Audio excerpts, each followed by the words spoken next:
Assalamualaikum warahmatullahi wabarakatuh. Halo guys, perkenalkan nama saya Sania Junia Sandra. Saya dari kelas 1B2.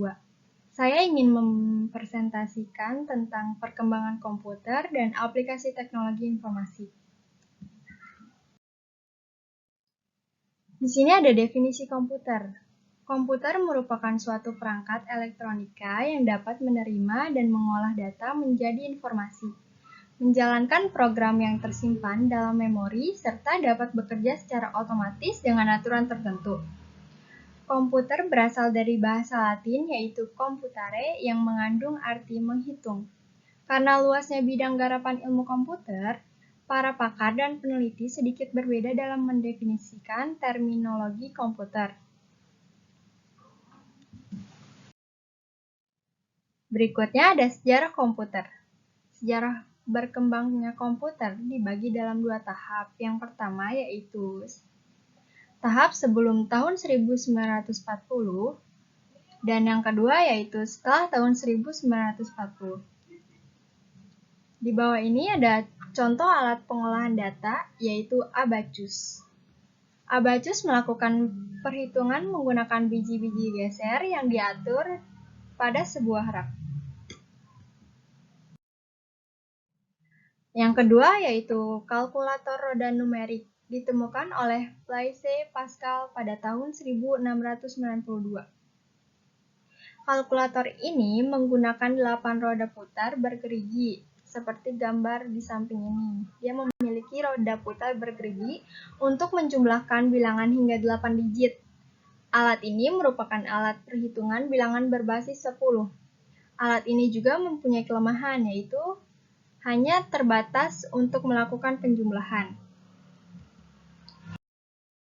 Yang ketiga yaitu ada kalkulator roda numerik 2, ditemukan oleh Gottfried Wilhelm von Leibniz pada tahun 1694. Yang keempat yaitu kalkulator mekanik.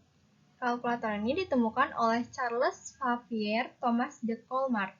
Kalkulator mekanik ini melakukan penjumlahan, pengurangan, perkalian, dan pembagian.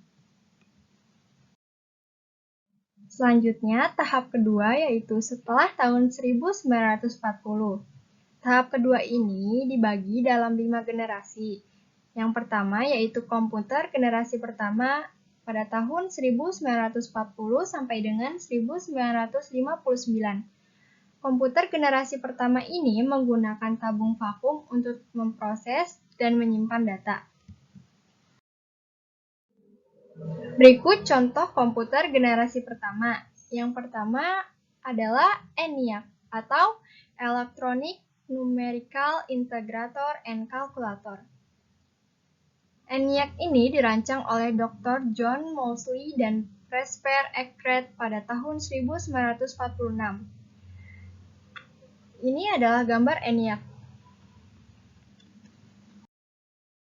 Yang kedua yaitu EDVAC atau Electronic Discrete Variable Automatic Computer. EDVAC ini penggunaan tabung vakum juga telah dikurangi di dalam perancangan komputer di mana proses perhitungan menjadi lebih cepat dibandingkan alat sebelumnya.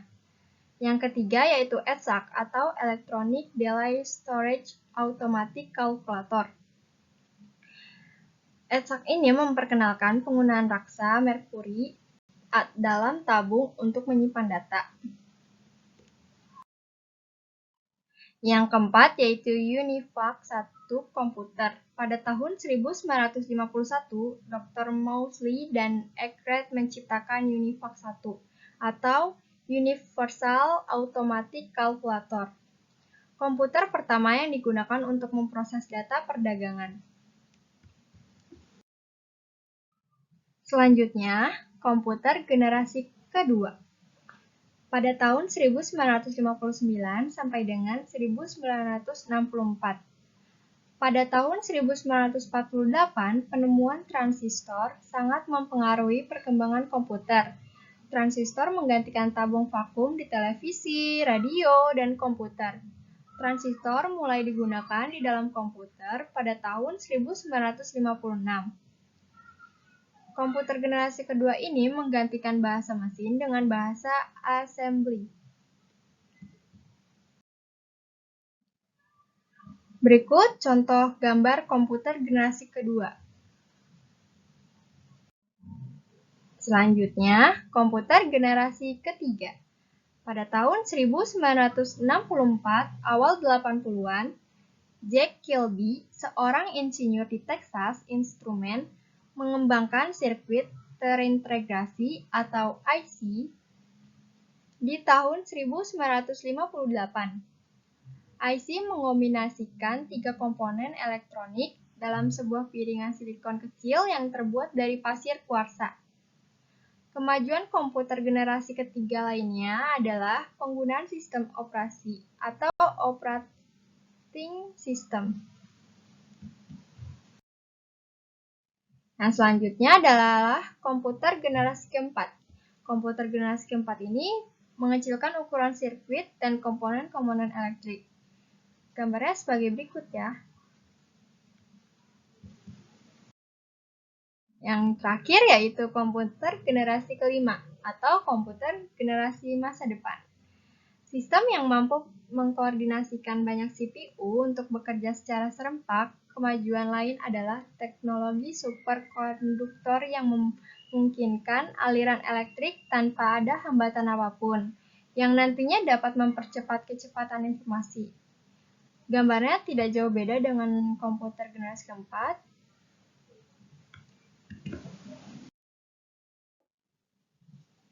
Materi selanjutnya yaitu aplikasi teknologi informasi.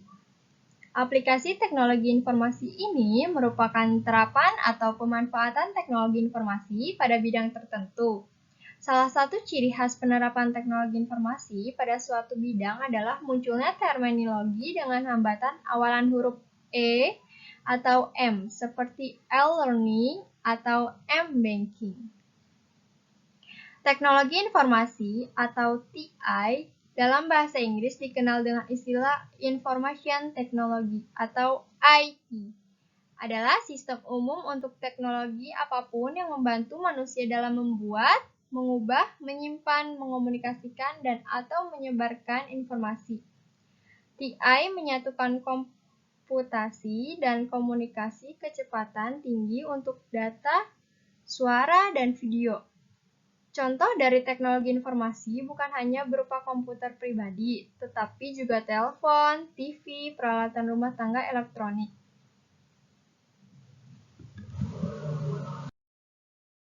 Contoh aplikasi sistem informasi dalam kehidupan sehari-hari yaitu yang pertama adalah e-learning. E-learning ini adalah contoh pertama dari sistem informasi yaitu dalam bidang pendidikan. E-learning atau electronic learning merupakan sistem informasi yang diterapkan dalam sekolahan. Penerapan sebuah data yang diproses dan disebarkan melalui teknologi. Dan yang kedua yaitu e-banking. E-banking ini sistem informasi digunakan di bank. Pihak yang mengelola sistem informasi ini biasanya adalah pihak pekerja bank yang terkait. Orang-orang tersebut adalah orang yang memang mengerti penggunaan sistem informasi ini. Cara kerja e-banking ini sangat mudah, contohnya SMS banking. Untuk melakukan transaksi dengan metode ini, seseorang hanya harus mengirim SMS dengan format tertentu, lalu nanti format ini akan dikirim ke nomor yang sudah ditentukan. Jadi seseorang tidak perlu repot untuk pergi ke bank. Dan yang ketiga yaitu e-commerce atau perdagangan online. Perdagangan online ini mungkin salah satu contoh yang paling banyak diterapkan dan dirasakan oleh masyarakat dalam kehidupan sehari-hari. Banyak sekali layanan e-commerce yang tersebar di masyarakat Indonesia pada masa sekarang. Kesimpulan dari materi ini yaitu komputer dari masa ke masa mengalami perubahan yang sangat pesat sehingga menghasilkan komputer yang berteknologi modern sampai saat ini. Dan dari aplikasi teknologi informasi, kita bisa memanfaatkan aplikasi tersebut untuk memperluas di bidangnya masing-masing. Cukup sekian materi yang saya jelaskan. Mohon maaf apabila ada kesalahan kata. Saya akhiri. Wassalamualaikum warahmatullahi wabarakatuh.